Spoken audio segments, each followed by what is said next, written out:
All right, you primitive screwheads, listen up. See this? This is my boomstick! Hi, today we're going to take a look at the GRS Sinden Target Pro and the GRS Super Stick Ikari Warriors Edition. So for starters, we're going to take a look at the Big Buck Hunter. Now, of course, this is the arcade one-up stock edition shotgun that comes with it. You get two of these. And pretty, for those of used and owned the cabinet, it's pretty lightweight. It does the job, but it feels like a toy.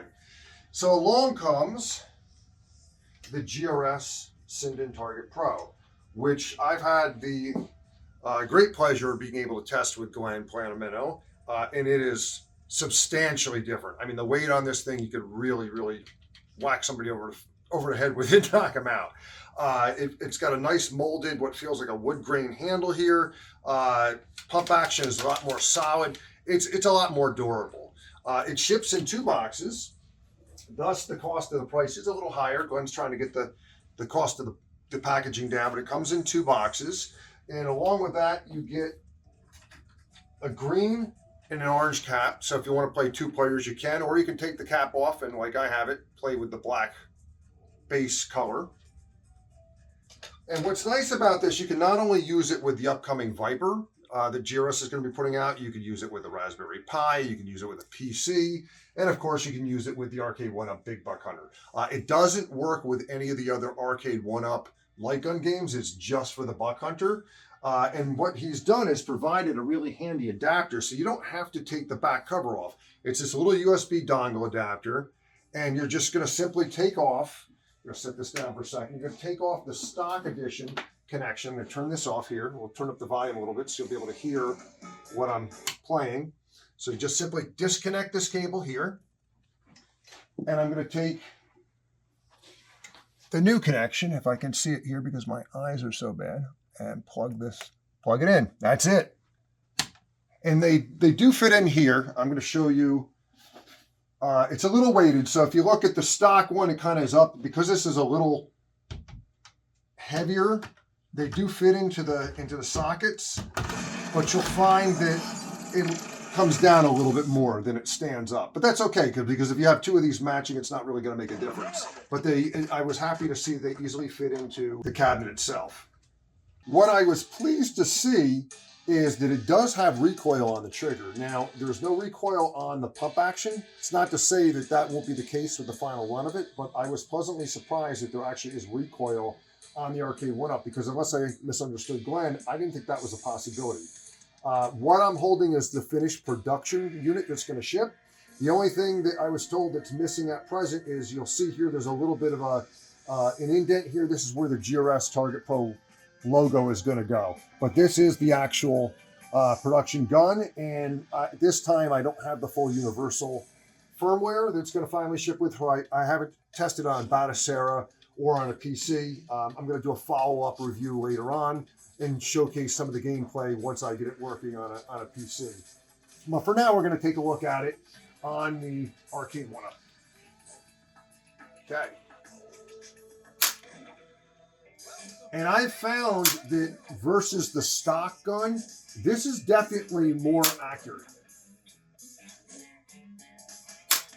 Now you can go in and calibrate this specifically for this gun. I haven't done this, so I found that when you do that, because I was switching back and forth with the cabinets, it is a little bit more accurate even so once you've calibrated it specifically for this gun.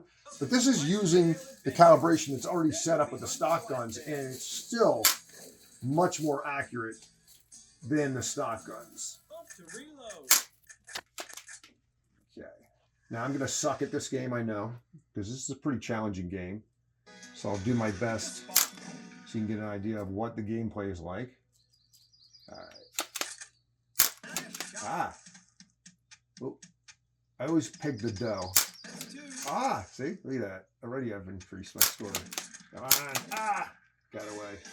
I got 2 right off the gate. Or right out of the gate.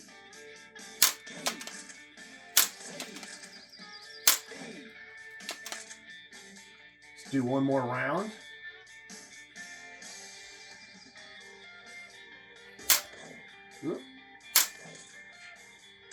And then we'll move on, check out some Ikari action. here we go. Let's see how I do this time. And recoil feels good. I have this set right now at maximum strength. For those not familiar with the Sinden guns, you can actually set this to pump on and off, whether, in other words, if you're sliding back versus waiting it for it to completely move the pump forward.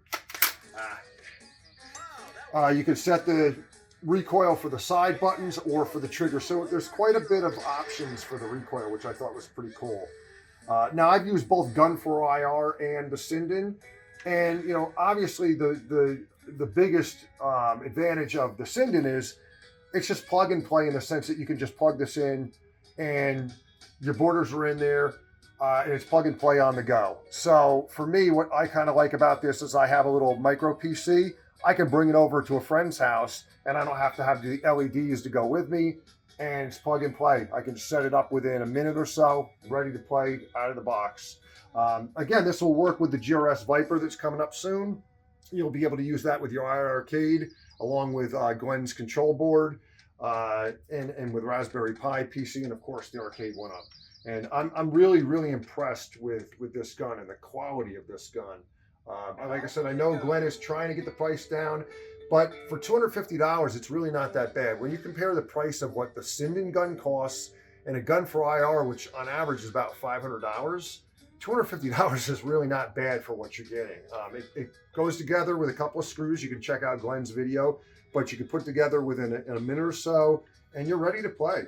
So in any event, let's go ahead and take a look now at the Ikari stick. Moving right along. So I've heard some complaints online where some people have said, well, GRS should have included a better quality box. Well, there's already third-party solutions out there like 99 Lives Arcade that are doing that.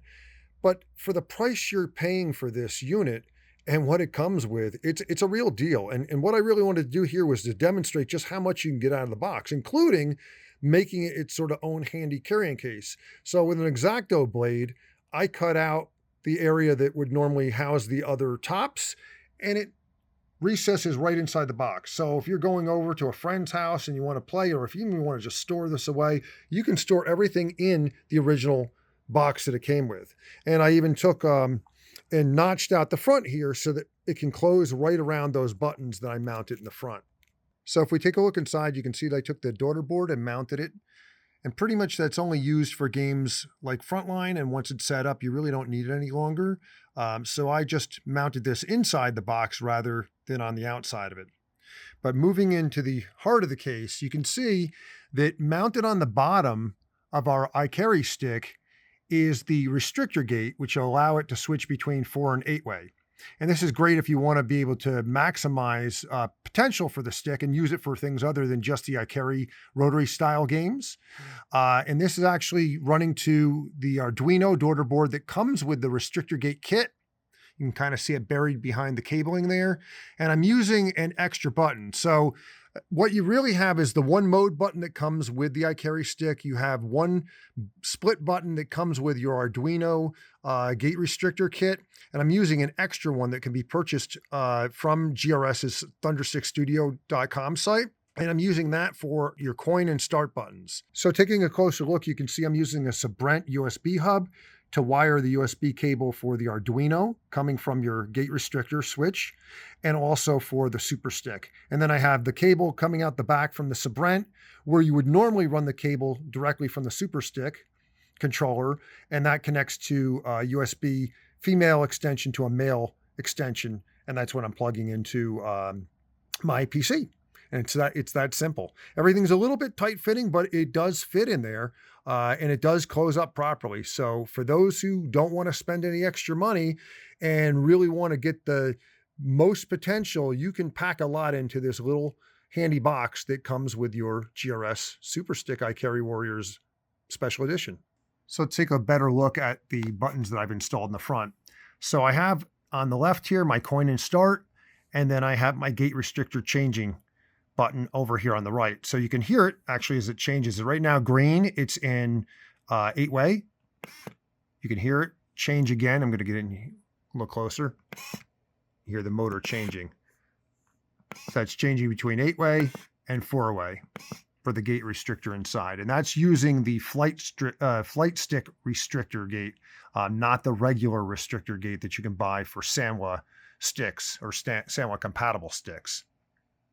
And you'll notice also if I press this, because I have a mapped to buttons 1 and 5, which is traditionally a lot of times where you'll see the buttons get mapped for keyboard for a coin and start. Up on my screen, you'll see as I press the button, it's going to show a 1 and a 5. So if I go ahead and I press those buttons, you'll see how they register in this text editor. All right, so I'm using the Ikari Warriors game that comes with the SNK Anniversary Edition. It's in Steam, so you can see now I'm going to press on the front of the controller here, the button I've mapped for start. The game's going to go ahead and start. Because by default, you won't normally have a start button. You'd have to do it from the keyboard. Because I've added that extra button in there now, I have a coin and start. So let's go ahead and we're going to start playing. I'm using the correct top. And I mean, what a difference this makes to play this game the proper way. Now let's see how long I can last without dying.